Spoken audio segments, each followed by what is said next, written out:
Hello students, আজকে আমরা chemical থার্মোডাইনামিক্সের second law of থার্মোডাইনামিক্সটা আমরা আজকে পড়ব। তো এটা আমাদের ক্যালকাটা ইউনিভার্সিটির জেনারেল সিলেবাসের সেকেন্ড সেমিস্টারে আছে। তো এই জিনিসটা আজকে আমরা পাঠ করব।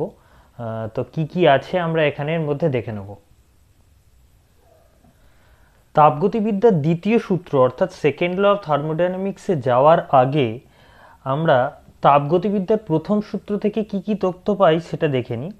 সেটা হচ্ছে যে তাপগতিবিদ্যার প্রথম সূত্র এটা বলে যে বিভিন্ন ধরনের শক্তির মধ্যে রূপান্তর সম্ভব। অর্থাৎ যদি কোনো শক্তির রূপান্তর ঘটে মানে কি, সেই শক্তিটার কিছু পরিমাণ যদি বিলুপ্ত হয়ে তুল্যাঙ্ক পরিমাণ অপর কোনো শক্তির আবির্ভাব ঘটতে পারে। কিন্তু যদি শক্তির এই রূপান্তরটা ঘটে, সেটা কোন দিকে ঘটবে বা কি পরিমাণে ঘটবে সেটা কিন্তু ফার্স্ট ল অফ থার্মোডাইনামিক্স বলতে পারেনি। এই অসম্পূর্ণতা পূরণের জন্যই আমাদের সেকেন্ড ল অফ থার্মোডাইনামিক্সটা পড়তে হবে, বা এর উত্থানটা এই কারণেই। তাপগতিবিদ্যার দ্বিতীয় সূত্র সম্পর্কে বিভিন্ন বিজ্ঞানী বিভিন্ন মত প্রকাশ করেছেন, বাট এদের মধ্যে আমাদের তিনটে স্টেটমেন্ট খুবই ইম্পর্টেন্ট, যার মধ্যে প্রথম দুটো হচ্ছে ক্লসিয়াস স্টেটমেন্ট আর প্ল্যাঙ্ক স্টেটমেন্ট। ক্লসিয়াস স্টেটমেন্ট কি বলছে যে কোনোরূপ বাহ্যিক সাহায্য ছাড়া কোনো স্বয়ংক্রিয় যন্ত্রের পক্ষে নিম্ন তাপমাত্রা থেকে উচ্চ তাপমাত্রায় তাপ সঞ্চালন করা অসম্ভব। এটা তো আমরা জানি যে সাধারণত কি হয়, যে তাপের যে ট্রান্সফার অর্থাৎ হিটের যে ট্রান্সফার বা যে সঞ্চালন, সেটা কিন্তু উচ্চ তাপমাত্রাযুক্ত বস্তু থেকে নিম্ন তাপমাত্রাযুক্ত বস্তুর মধ্যে হয়। কিন্তু এখানে কি বলছে যে কোনোরূপ বাহ্যিক সাহায্য ছাড়া কোনো স্বয়ংক্রিয় যন্ত্রের পক্ষে নিম্ন তাপমাত্রা থেকে উচ্চ তাপমাত্রায় তাপ সঞ্চালন করা অসম্ভব। অর্থাৎ উল্টো দিকে যাচ্ছে, অর্থাৎ উইদাউট কোনো সাহায্য ছাড়া মানে কোনো এড ছাড়া আমি কিন্তু নিম্ন তাপমাত্রা থেকে উচ্চ তাপমাত্রায় তাপ সঞ্চালন করতে পারবো না। এটা হচ্ছে ক্লসিয়াস স্টেটমেন্ট। প্ল্যাঙ্ক স্টেটমেন্ট কি বলছে, বলছে যে কোনো সিস্টেমে অবস্থিত এমন কোনো ইঞ্জিন তৈরি করা সম্ভব নয় যা কোনো তাপ আধার থেকে ক্রমাগত তাপ শোষণ করে কার্যে রূপান্তর করবে, কিন্তু সিস্টেম বা পারিপার্শ্বিকের কোনো পরিবর্তন ঘটবে না। ঠিক আছে, অর্থাৎ কি জিনিস, এটা আমরা নিজেদের ক্ষেত্রে বলতে পারি যে কোনো ব্যক্তি সে খাবার খাচ্ছে, ঠিক আছে, যে পরিমাণ খাবার খাচ্ছে সেই পরিমাণ সে কি করছে, কার্যে রূপান্তর করে দিচ্ছে। অর্থাৎ খাবার খেলো, দৌড়লো, পুরো এনার্জিটা তার শেষ। ঠিক আছে, কিন্তু তাদের ইন্টারনাল বডির মধ্যে কিন্তু কোনো চেঞ্জ হলো না। এটা তো কোনোদিন সম্ভব নয়, কারণ কিছুটা পরিমাণ খাবার কিন্তু তাদের বডি অ্যাকুমুলেট করে, তার জন্যই বডির মধ্যে গ্রোথ হয়, অর্থাৎ ওইটা ওখানে কাজে লেগে যায়। সেমভাবে আমরা কোনো একটা ইঞ্জিনের ক্ষেত্রেও বলতে পারি যে কোনো সিস্টেমে অবস্থিত এমন কোনো ইঞ্জিন তৈরি করা সম্ভব নয় যা কোনো তাপ আধার থেকে ক্রমাগত তাপ শোষণ করে কার্যে রূপান্তর করবে, কিন্তু সিস্টেম বা পারিপার্শ্বিকের কোনো পরিবর্তন ঘটবে না। এর তৃতীয় স্টেটমেন্টটা হলো, বলছি, আচ্ছা, এর তৃতীয় যে বিবৃতিটা সেটা দিয়েছে বিজ্ঞানী কেলভিন। কেলভিন কি বলেছে যে উচ্চতর তাপ আধার থেকে তাপ শোষণ করে শোষিত তাপের কিছু অংশ নিম্নতর উষ্ণতা বিশিষ্ট তাপ আধারে বর্জন করা ব্যতীত চক্রীয় প্রক্রিয়া দ্বারা তাপকে কার্যে পরিণত করা যায় না।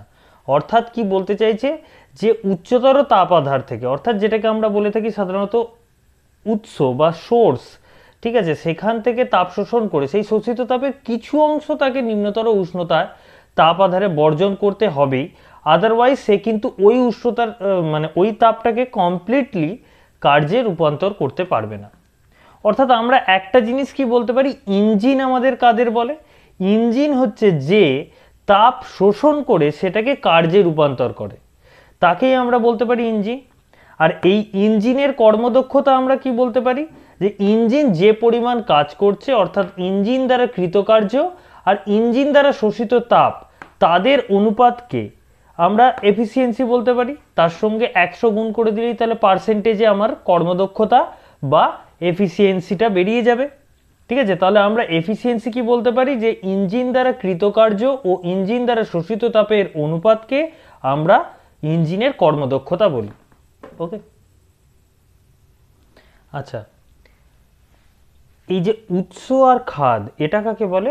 উচ্চ তাপমাত্রা যে আধার থেকে, মানে যেখান থেকে ইঞ্জিন তাপ শোষণ করবে, অর্থাৎ যার টেম্পারেচার বেশি হবে এবং যেখান থেকে ইঞ্জিন তাপ শোষণ করবে, তাকে আমরা বলছি উৎস বা সোর্স। আর সিঙ্ক বা খাদ কাকে বলছি? যে নিম্ন তাপমাত্রা যে আধারে ইঞ্জিন অতিরিক্ত তাপ বর্জন করবে, অর্থাৎ নিজে ওয়ার্ক করে নেওয়ার পরে যে অতিরিক্ত তাপটা থাকবে সেটা যেখানে বর্জন করবে, সেটাকে আমরা বলছি খাদ বা সিঙ্ক। আচ্ছা, এরপর যে জিনিসটা আসছে, যে দ্বিতীয় শ্রেণীর অবিরাম গতিতন্ত্র, মানে কি? যে perpetual motion machine of second kind. এটা কি বলতে চাইছে? যে যে সমস্ত যন্ত্র বা যে যন্ত্র অবিরামভাবে কোনো উৎস থেকে তাপ গ্রহণ করবে, মানে ওই যে সোর্স থেকে যেটা টেম্পারেচার বেশি সেখান থেকে তাপ গ্রহণ করে তার আংশিক বা সম্পূর্ণ অংশকে কার্যে পরিণত করে, তাকে দ্বিতীয় শ্রেণীর অবিরাম গতিতন্ত্র বলছে। মানে কি? যে যে যন্ত্র অবিরামভাবে, মানে কন্টিনিউয়াসলি কোনো একটা সোর্স থেকে, যদি আমরা এটাকে ধরে নিই সোর্স, তার টেম্পারেচার যদি ধরে নিই আমরা T1, এটা যদি হয় সোর্স, এখান থেকে যদি এটা হয়ে যায় সিঙ্ক, ঠিক আছে, এটা যদি টেম্পারেচার হয় T2, তাহলে বলছে যে অবিরাম গতিতন্ত্র যেটা, সেটা হচ্ছে যে যে যন্ত্র অবিরামভাবে, মানে কন্টিনিউয়াসলি টেম্পারেচার, মানে এখান থেকে তাপ নিচ্ছে, কিউ নিচ্ছে, নিয়ে সে যে তাপটা গ্রহণ করছে সেটা আংশিক বা সম্পূর্ণভাবে অংশকে সম্পূর্ণভাবে সেটাকে কার্যে রূপান্তর করছে। অর্থাৎ কি, এই সিঙ্ক যেটা ছিল সেটা হচ্ছে যে এখানে কার্যে রূপান্তর করার পর যে অতিরিক্ত তাপটা সেটা এখানে বর্জন হচ্ছিল, তাহলে এ যদি ওই তাপটা নিয়ে নেয়, নিয়ে সম্পূর্ণটাকে যদি কার্যে রূপান্তর করে, তাহলে এখানে কিন্তু কোনো টেম্পারেচার যাবে না, অর্থাৎ এখানে কোনো তাপ কিন্তু বর্জিত হবে না। ঠিক আছে, তো এই যে সম্পূর্ণ অংশকে কার্যে পরিণত করছে, তাকেই আমরা বলছি দ্বিতীয় শ্রেণীর অবিরাম গতিতন্ত্র। তবে এই যে যন্ত্রটা, এটা কিন্তু আমাদের সেকেন্ড ল অফ থার্মোডাইনামিক্সকে মেনে চলছে না, সম্পূর্ণভাবে কিন্তু বিরোধী। কারণ আমরা ওখানে দেখেছি যে সম্পূর্ণ তাপকে শোষণ করার পর সেটাকে কমপ্লিটলি ওয়ার্কে কনভার্ট করে দেওয়া, সেটা কিন্তু সম্ভব নয়। কিছু না পরিমাণ অ্যামাউন্ট তাপ কিন্তু তাকে সিঙ্কে দিতেই হবে। ঠিক আছে, তো সেটা করা সম্ভব নয়। তো তাপগতিবিদ্যার দ্বিতীয় গতিসূত্রানুসারে আমরা বলতে পারি যে 100% কর্মদক্ষতা সম্পন্ন কোনো ইঞ্জিন কিন্তু তৈরি করা সম্ভব নয়। তাহলে সর্বোচ্চ একটা জিনিস হতে পারে যে সর্বোচ্চ কর্মদক্ষতা সম্পন্ন একটা ইঞ্জিন আমরা বানাতে পারি। সেটা কিভাবে বানাতে পারি? সেটা হচ্ছে যে যদি ওই ইঞ্জিনটা কয়েকটি পর্যায়ক্রমিক পরাবর্ত প্রক্রিয়ার মাধ্যমে চালিত হয়, অর্থাৎ কিছু ইনফাইনাইট সিমাল স্টেপস থাকবে এবং রিভার্সিবল প্রসেসে ওয়ার্ক করবে। সেটা আমরা আগেই প্রুভ করেছি যে রিভার্সিবল ওয়ার্ক কিন্তু ইরিভার্সিবল ওয়ার্কের থেকে বেশি হয়।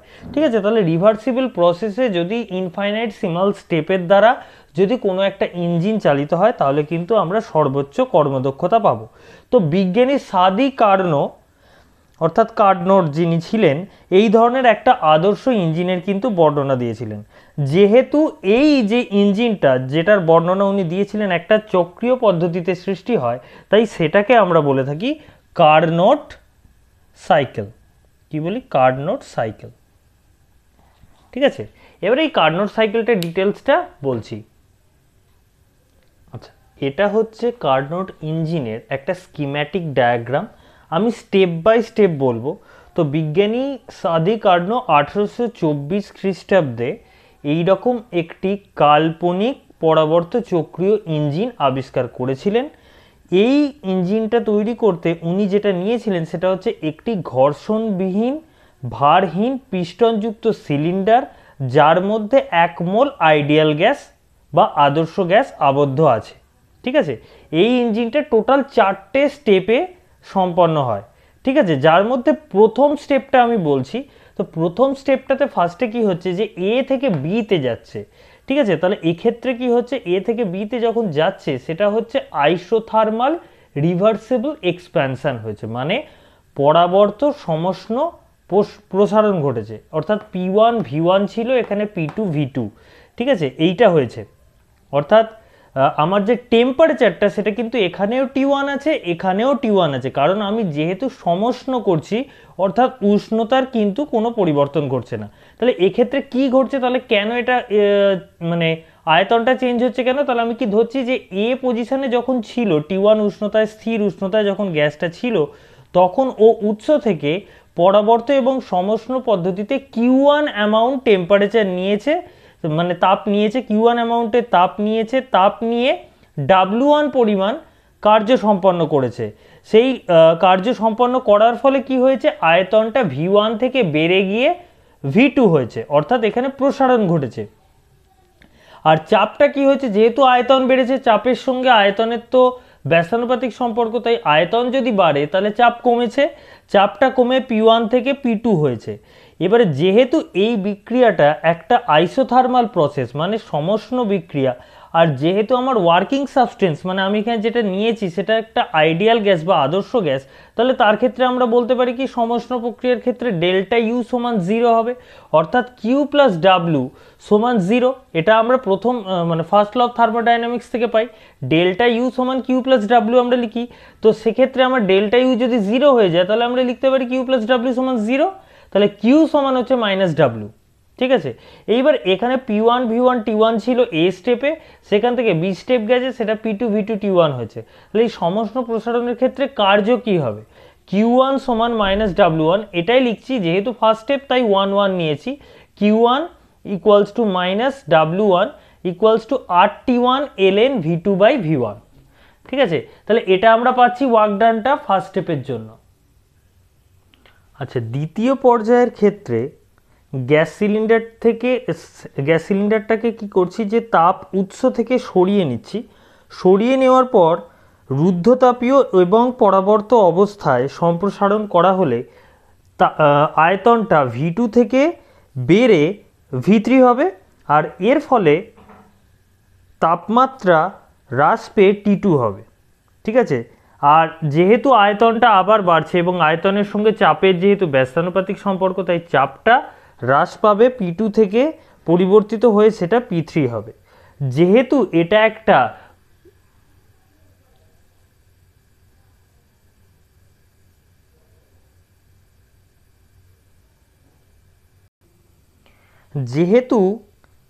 একটা রুদ্ধতাপীয় প্রক্রিয়া বা অ্যাডিয়াবেটিক প্রসেস, আর এখানে যেহেতু ওয়ার্কিং সাবস্টেন্সটা আবার আমি নিয়েছি যেটা আদর্শ গ্যাস, তাই আমরা এক্ষেত্রে বলতে পারি Q2টা স্টেপ 2টার জন্য 0 হবে। আর এক্ষেত্রে যে পরিবর্তনটা হচ্ছে, তাহলে P2 V2 T1 থেকে রুদ্ধতাপীয় সম্প্রসারণের দ্বারা P3 V3 T2 পাচ্ছি আমি। তাহলে আমরা ফার্স্ট ল অফ থার্মোডাইনামিক্স যদি ধরি, এক্ষেত্রে যেহেতু Q2টা 0, তাহলে আমরা বলতে পারি ডেল্টা ইউ সমান ডাব্লু। ঠিক আছে, আর এটা আমরা জানি যে CV সমান ডেল্টা ইউ বাই ডেল্টি ভি, এটা কিন্তু আমরা পাই। ঠিক আছে, যেখানে CVটা হচ্ছে স্থির আয়তনে মোলার তাপগ্রাহিতা গ্যাসের। ঠিক আছে, সেটাকেই আমরা কি করেছি, ডিফারেন্সিয়াল থেকে, পার্শিয়াল ডিফারেন্সিয়াল থেকে আলাদা করে নিয়েছি, করে লিখছি ডেল ইউ সমান CV ডেলটি। ডেলটি মানেই পরিবর্তন, তাপ উষ্ণতার পরিবর্তন, তাহলে CV into T2 minus T1। তাহলে দ্বিতীয় পর্যায়েও যেহেতু সম্প্রসারণ ঘটেছে, অর্থাৎ সিস্টেম কৃতকার্য করেছে, তাহলে এই যে কার্যের পরিমাণটা, কার্যটা যেটা হবে সেটা ঋণাত্মক হবে। তাহলে এক্ষেত্রে minus W2 equal to CV T2 minus T1, ওটাকেই আমি মাইনাসটা ওদিকে করে দিয়েছি, করে দিয়ে যেটা পাচ্ছি minus CV T1 minus T2। আচ্ছা, এই ক্ষেত্রে যে স্টেপ 3টা আছে, সেই স্টেপ 3টাতে হচ্ছে সমষ্ণ পরাবর্ত সংকোচন, অর্থাৎ এখানে কম্প্রেশন ঘটছে। ঠিক আছে, এবং আইসোথার্মাল হচ্ছে সেটা। ঠিক আছে, তো T2 টেম্পারেচারে আমার এই জিনিসটা রাখা ছিল, অর্থাৎ সি স্টেপে আমার T2 টেম্পারেচারে রাখা ছিল, যে T2 টেম্পারেচারটার থেকে কিন্তু T1 টেম্পারেচারটা বেশি উষ্ণ। ঠিক আছে, মানে T2 যেটা আছে is less than T1। Okay, so একটি তাপ আধারের মধ্যে রেখে দেওয়া হলো, রেখে দেওয়ার ফলে পরাবর্ত সমষ্ণ সংকোচন ঘটানো হলো এক্ষেত্রে। তো এক্ষেত্রে আয়তনটা তাহলে কি হয়ে যাবে, ছিল V3 থেকে V4 এ আয়তনটা কমে যাবে, আর আয়তন যদি কমে যায় তাহলে চাপটা বেড়ে যাবে, তো চাপটা P3 থেকে বেড়ে P4 হয়ে যাবে। ঠিক আছে, আর এক্ষেত্রে Q3 পরিমাণ তাপ বর্জিত হচ্ছে, সেই কারণেই যে টেম্পারেচারটা T2, ঠিক আছে, ওটা কিন্তু T1 এর থেকে ছোট হচ্ছে। যেহেতু এটা একটা আইসোথার্মাল প্রসেস আবার, তাই এবং আইডিয়াল গ্যাস, তাই এটা আমরা বলতে পারি এক্ষেত্রে আমার আন্তঃশক্তির যে পরিবর্তনটা সেটা কিন্তু শূন্য। ঠিক আছে, অর্থাৎ এক্ষেত্রে পরিবর্তনটা কি হচ্ছে, P3V3T2 থেকে আইসোথার্মাল কম্প্রেশন হচ্ছে, আইসোথার্মাল কম্প্রেশনের ফলে আমরা যেটা পাচ্ছি সেটা হচ্ছে P4V4T2। ঠিক আছে, এইবার আইসোথার্মাল কম্প্রেশনের ক্ষেত্রে আমরা যে ওয়ার্কটা পাই, এক্ষেত্রে যেহেতু তাপটা বর্জিত হচ্ছে, তাই তাপটা নেগেটিভ। আর তাপ যদি নেগেটিভ হয় তাহলে কি হবে, সিস্টেমের ওপর আমরা কাজ করছি, তাই ওয়ার্কটা যেটা সেটা পজিটিভ আসবে। তাই W3 সমান RT2 ln V4/V3। ঠিক আছে, তাহলে এটাই হচ্ছে আমার তৃতীয় স্টেপে বা তৃতীয় পর্যায়ে ওয়ার্ক। এখন এর চতুর্থ পর্যায়টা যেটা হচ্ছে সেটা হচ্ছে একটি পরাবর্ত রুদ্ধতাপ সংকোচন। তাহলে এক্ষেত্রে কি করছে যে এবারে সিলিন্ডারটাকে তাপ আধার থেকে সরিয়ে নিচ্ছে, সরিয়ে নিয়ে রুদ্ধতাপীয় এবং পরাবর্তভাবে সংকুচিত করা হলো যতক্ষণ না সিস্টেমটি তার প্রাথমিক অবস্থান অর্থাৎ এতে ফিরে আসছে। ঠিক আছে, অর্থাৎ এক্ষেত্রে আয়তনটা V1 হয়ে যাচ্ছে, চাপটা P1 হয়ে যাবে, আর টেম্পারেচারটাও কিন্তু T1 হয়ে যাবে। অর্থাৎ এখানে আমরা দেখতে পাচ্ছি যে P4V4T2 থেকে অ্যাডিয়াবেটিক কম্প্রেশন করলে P1V1T1 পাবো। যেহেতু এটা একটা রুদ্ধতাপীয় প্রক্রিয়া, তাই এক্ষেত্রে তাপ গ্রহণ বা বর্জনটা হচ্ছে 0 হয়ে যাবে, তাই Q4টা 0 লিখেছি। এক্ষেত্রে আন্তঃশক্তির পরিবর্তনটা যেটা হবে সেটাই কৃতকার্যের সঙ্গে সমান হবে। আর যেহেতু আমি এখানে সংকোচন করছি, তাহলে সিস্টেমের উপর আমি কাজ করছি, তাই এটার মান ধনাত্মক হবে অর্থাৎ পজিটিভ হবে।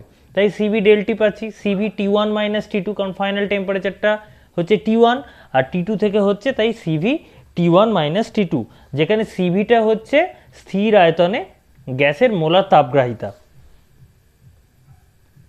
আচ্ছা, এবারে তাহলে ইঞ্জিনের দ্বারা শোষিত মোট তাপ যদি আমরা ক্যালকুলেট করি তাহলে দেখতে পাবো কি, যে এক্ষেত্রে আমাদের শোষিত তাপ যেটা আর কি, মানে এক ক্ষেত্রে বর্জিত হয়েছে, এক ক্ষেত্রে শোষিত হয়েছে মেনলি ফার্স্ট স্টেপে, তারপর বর্জিত হয়েছে, তাই এটা মাইনাস সাইন দিয়ে দেখানো হয়েছে। তাহলে টোটাল তাপটা আমরা ক্যালকুলেট করছি।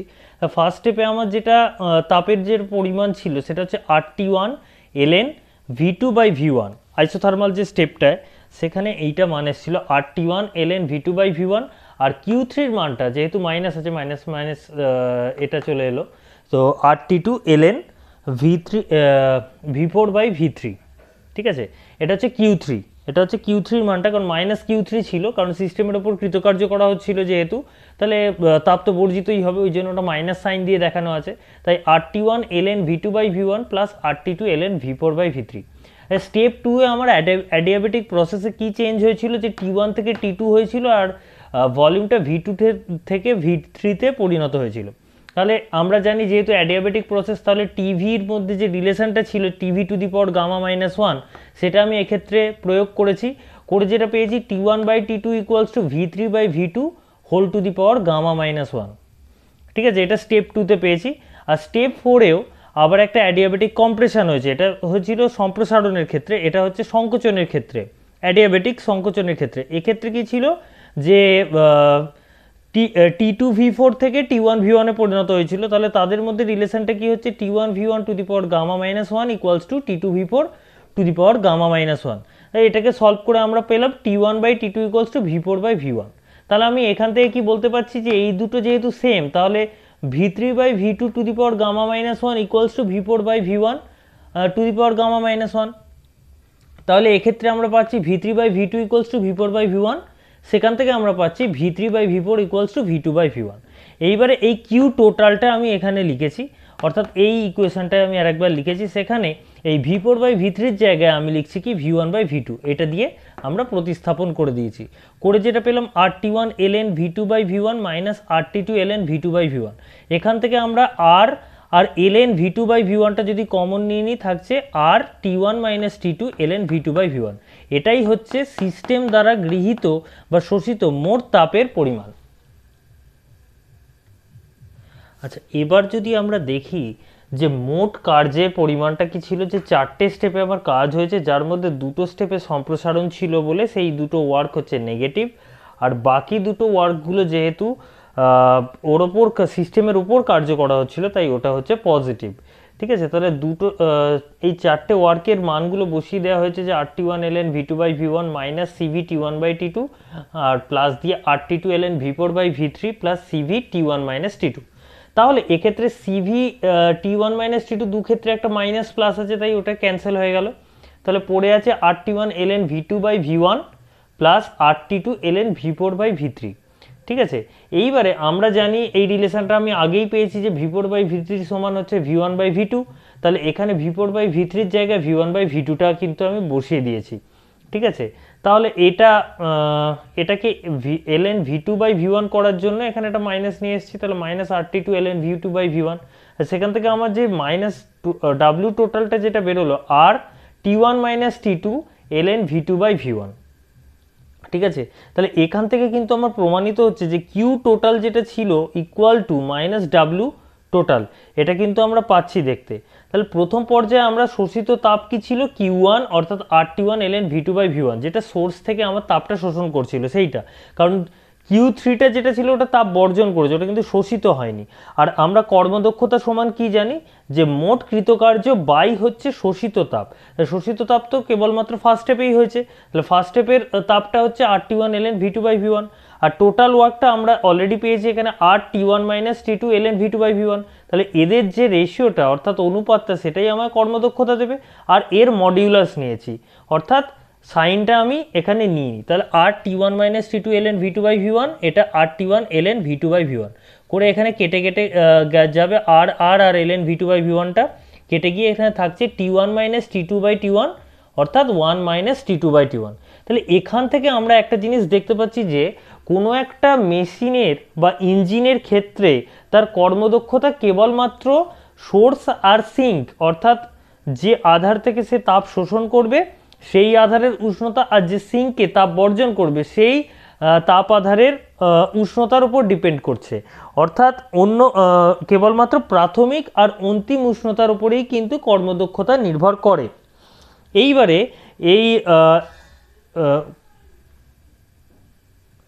এখন এই যে এফিসিয়েন্সি ইটা যেটা আমরা পেয়েছি T1 minus T2 by T1, এটা যে এফিসিয়েন্সিটা সেটা 100% কখন হতে পারে, যদি এই T1 মাইনাস T2-র মধ্যে T2-র মানটা যদি 0 কেলভিন হয়ে যায়, অর্থাৎ কি, যে সিঙ্কের উষ্ণতাটা যদি 0 কেলভিন হয়ে যায়। কিন্তু আমরা জানি বাস্তবে যে 0 কেলভিন উষ্ণতা রিচ করা বা পৌঁছানো 0 কেলভিন উষ্ণতায় সম্ভব নয়, তাই এই T2-র মানটা কখনোই 0 কেলভিন হয় না। আর এটা যদি না হয় তাহলে ইটাও কিন্তু কখনো 100% হবে না, তাই ইটার মান অর্থাৎ এই এফিসিয়েন্সির মান কিন্তু সর্বদা ভগ্নাংশ হবে এবং তার এফিসিয়েন্সিটা 100%-এর থেকে কিন্তু কম হবে। এটাই হচ্ছে আজকের ক্লাস, অর্থাৎ Carnot's engine second law of thermodynamics আমরা পড়লাম। আর কার্নোটস ইঞ্জিনকে কাজে লাগিয়ে আমি একটি কার্নোটস ইঞ্জিনের এফিসিয়েন্সিটা অর্থাৎ কর্মদক্ষতাটা মানটা নির্ণয় করলাম। আবার এর পরবর্তী পার্টটা নেক্সট ডেতে হবে।